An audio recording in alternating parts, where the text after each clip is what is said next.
What's up, everybody? It is fashion editor and celebrity stylist James R. Sanders. I recently had the opportunity to sit down with cast members from Hulu's The Wu-Tang Saga, along with legendary producer and founding member of the Wu-Tang Clan, the RZA. In interviews with the cast and the RZA, they sit and talk with me about protecting Black women, the history of hip hop and lyrics, and also growing up in Staten Island along with police brutality, inherent and sociological racism. All of that and more live from the Blue Wall. Stay tuned. So you're two characters. Y'all are something else. So listen, y'all give look, because y'all give an early version of like loving hip hop set to a Wu-Tang Clan soundtrack. I swear y'all do. Like Black Love is on full display. Like y'all really y'all when he couldn't last season put together that bassinet, I was praying for him like, y'all ain't had no money, but then the song came out. I was happy for y'all. Listen, yes, Black Love, we love to see it. It's a thing, and y'all promote it positively on the show. I love that.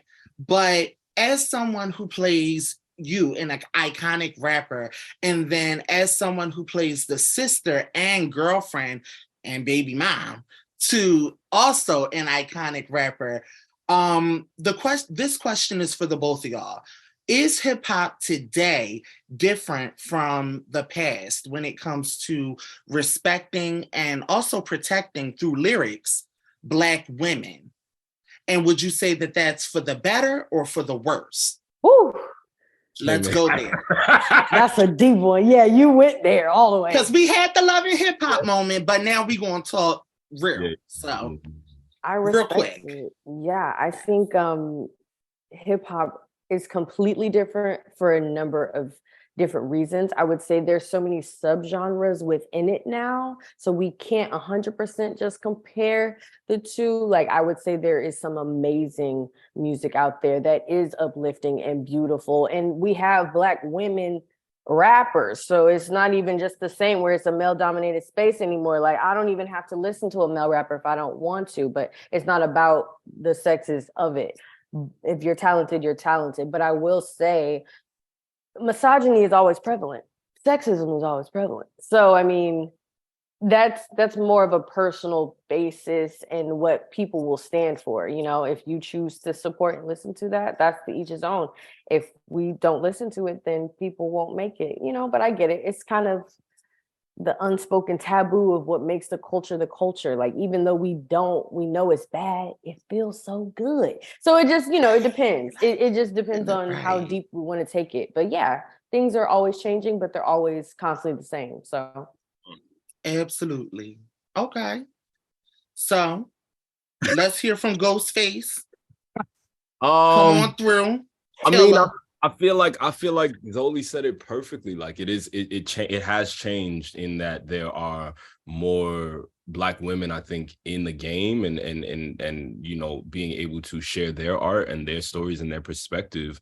But I also think that it is, kind of the same, because it was, even respectfully, there was, women back then holding it down with the Foxies and the Kims and, speaking from a very female perspective. Trina, you know what I'm saying? Like they was holding it down in their era. And I feel like there's now still women complaining about some of the things that they face with men, now. So, I mean, I can't, speak for women, obviously, but I think from my perspective, it seems like, there's a little bit more space, but there's still some work to be done. And I'll end it with protect Black women. That was very good. See, you're not going to get canceled. You did very well. You did because I know that I saw some fear in your face when I asked that question. Everybody else asked us about the episodes. Yeah, but I'm different, but you did well. You did very well. So I mean what I say, and I say what I mean for sure. And I know that's right. All right, great. So for the both of you, playing two iconic artists on the show, you're acting through a pivotal moment in hip hop, riddled with how artists were treated both politically and racially. As artists yourself, being TJ and obviously Dave East, especially with what we've been seeing in the media lately, do you think that much has changed, or would you say that things are kind of the same in terms of politics and race and what we've seen on the Wu-Tang saga? I think shit is the same. Maybe a little worse. I ain't gonna say worse. I just think we see it more now because of this because of these. Yeah. You know what I mean? Now the same shit been happening forever. It been police brutality, it been murders, it been riot, it been all the same things happening. It was just no cameras.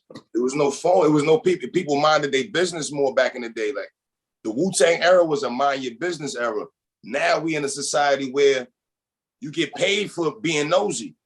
You feel me? Like that's people's job to be nosy, to like pry on people's lives and shit. Like that's actually something you can make a career out of now. So I think it's the same, but the era changed, the mental, the world changed. You know what I mean? Yeah. Same shit going on. It's definitely the same. It's police, like you shit said, been going on before Wu-Tang. Yeah. Police brutality is still going on. You know what I mean? They still murdering innocent Black and brown people. And like in season 1, I think the Wu-Tang had like one of their friends murdered by like a police officer. So that was my man. That was your man. See, that was my man. That was my crying scene. I was on the fire escape with the tea and all that. Like, it choked my man out. Season 1. I'm supposed to get an Oscar for that. You see what I'm saying? They doing this dirty,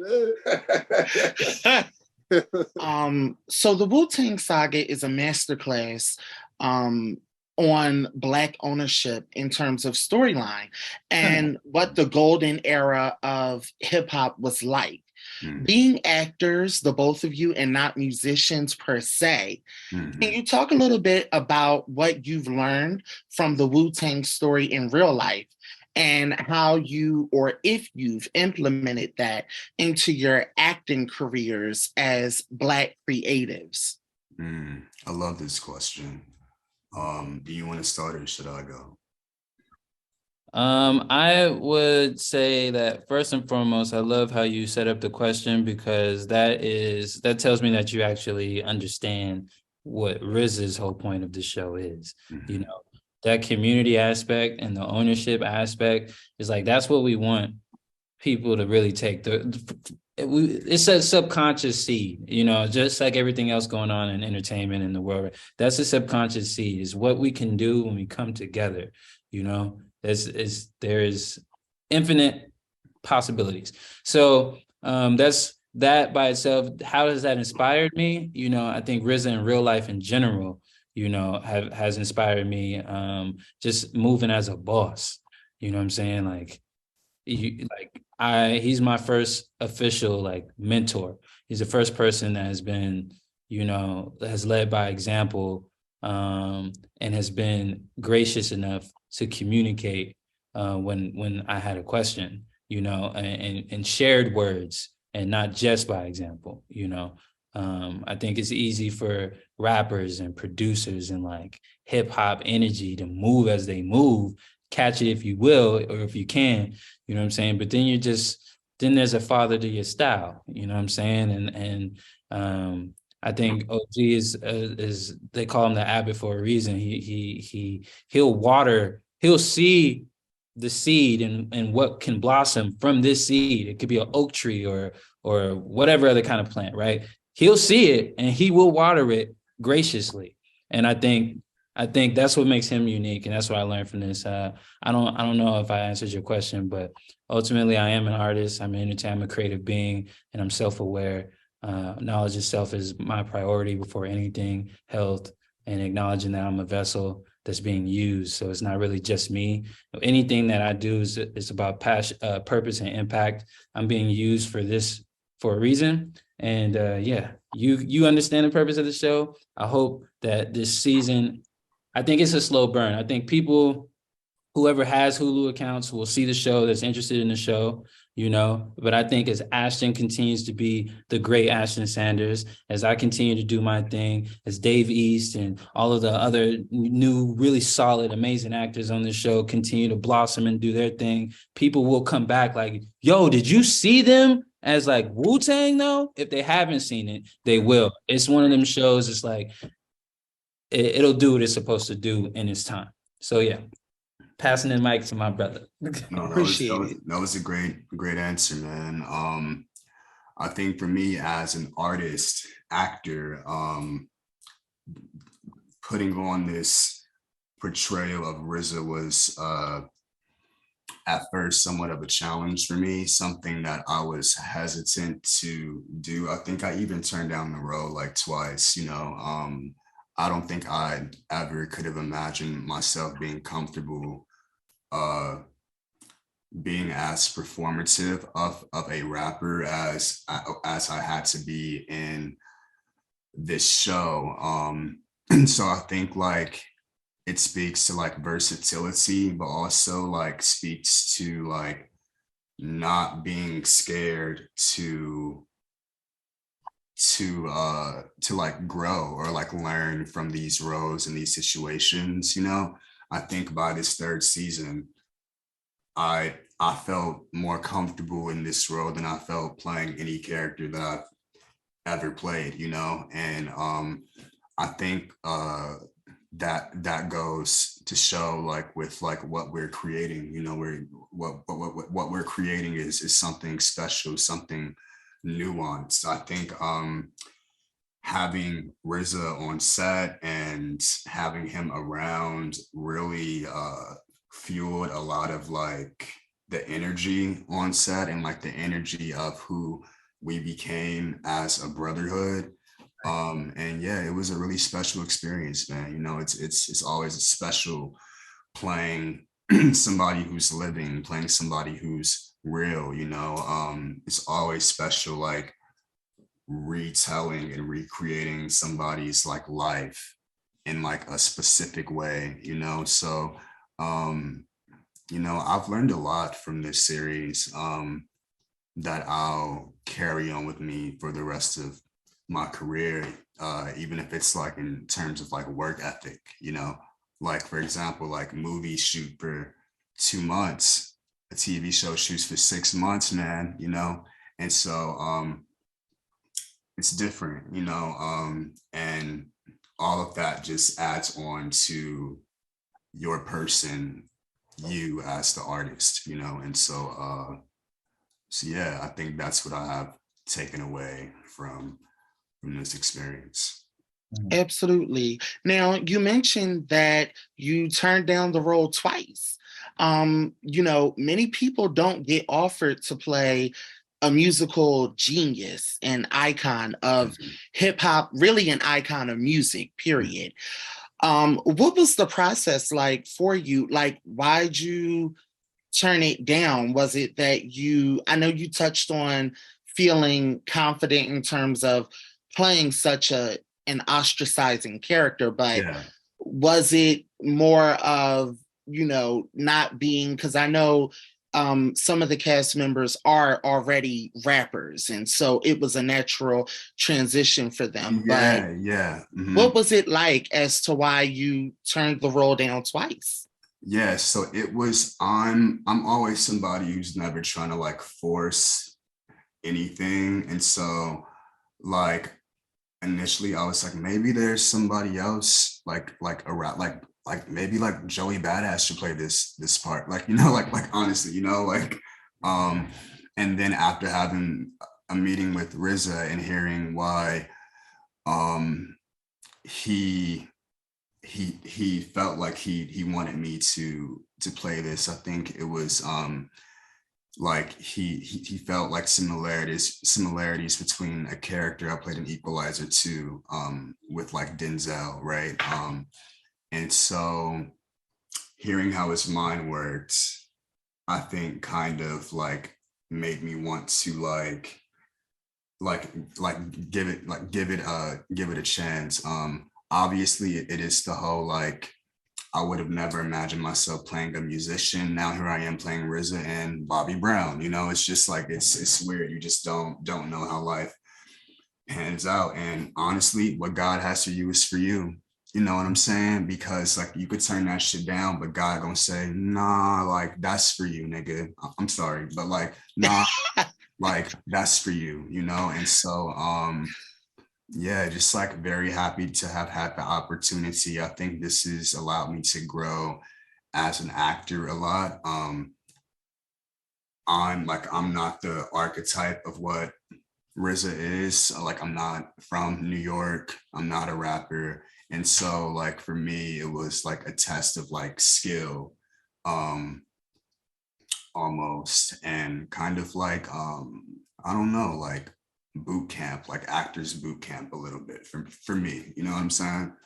And so yeah. So I'd like you both to speak on this question. Staten Island is a character itself in the series, and a major part of what makes Wu-Tang Clan the group it is and has become, known in hip hop is a lot of the racial tension that the rappers you all grew up with in Staten Island. With the recent death of Tyree Nichols, what role does hip hop play in healing the culture? And is there a responsibility to do so? That's a big question to come out with, James, but I'll jump right on it. No, look, responsibility is that of men, whether it's hip hop, whether it's rock, whether it's politicians, whether it's law enforcement, human. We all have a responsibility. All right, so that's first and foremost. Of course, hip hop has been a voice sometimes that spoke up for the unspeakable, right? The people who didn't have a voice, and Wu-Tang, of course, speaking up and bringing it out of Staten Island. Tragedy is tragedy in any definition and in any location, and we are against that. You know what I mean? Hopefully what we're doing though as artists is our show is inspiring, not just inspiring hip hop or inspiring the Black community, inspiring the country first and then the world. Because if we don't know each other, we can't communicate. And sometimes, TV and art and music help you at least get a glimpse into somebody, you know what I mean? So I'll leave it at that.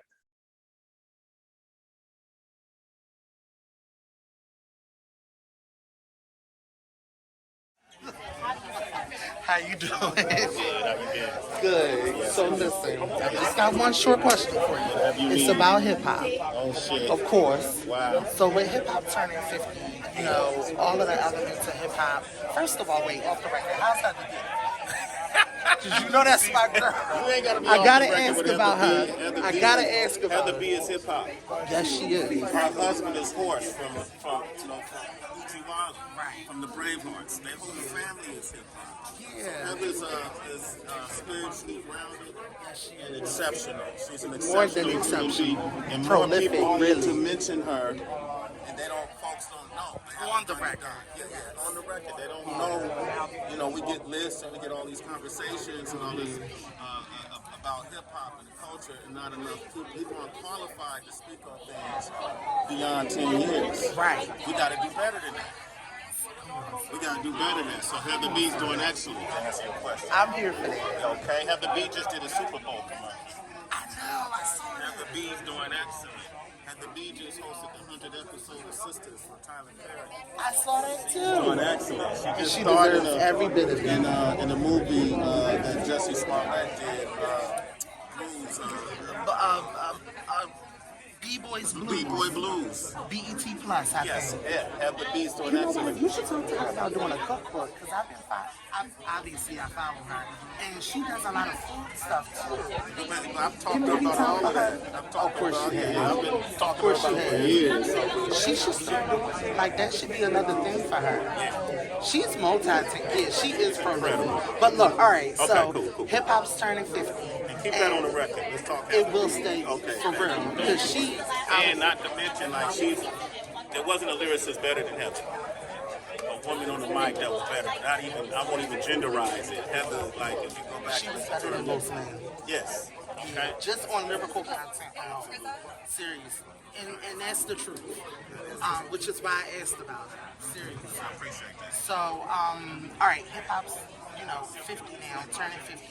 And I want to know about the fact that with hip hop being so political, or having always been political, do you feel like the new school kids are doing a good job of upholding that responsibility that the KRSs, the Africa Bambatas, the, Cool G's, felt, and the public enemies felt that was necessary in order to not just help the culture, but help the people that created the culture. Is this new gen, have they kind of only in that way, not in the terms of the music. I'm not trying to get you to say anything controversial. But is the new gen, are they doing a good job at, upholding that? Do you see that as a responsibility that they even take seriously? It depends on the artist. I see it. Okay. And who? I see it in J. Cole. Definitely. I see J. Cole being an advocate of higher education. I've seen him reach out directly to people who have supported him and stood up at graduations. I've seen him doing a lot of charity work as well. I see Chance the Rapper. Definitely. I watched Chance the Rapper. First year I met him give $100,000 to the public school system. And then years later I watched him give $2 million to that same public school system. I've seen that from him. I've seen Kendrick Lamar. Okay. I've seen Kendrick step into the scene and do things that we don't even witness him doing in different communities. I see enough examples of that. Including Rhapsody. She's another Including Rhapsody. I've seen enough examples of it from younger artists where I think we're in a good place. I don't think it's meant for everyone, right? And I think sometimes through maturity and through success and time and energy, you learn to be and sometimes hard experiences and circumstances that come with the money. Yes. And the contracts. All right. Yes. Okay. Oh, all right. shit, Well, damn. appreciate What was it. that? When you talk about listen. Yeah, so I say that hip hop, I believe, I'm always going to see the glass half full. Okay. And I think we're in good hands. I think the younger generation is learning more about financial empowerment than we knew back then. Yes. And I think that's why we're going to benefit in the long run. I appreciate it. As always. Always. Have to Thank be. you, Swag.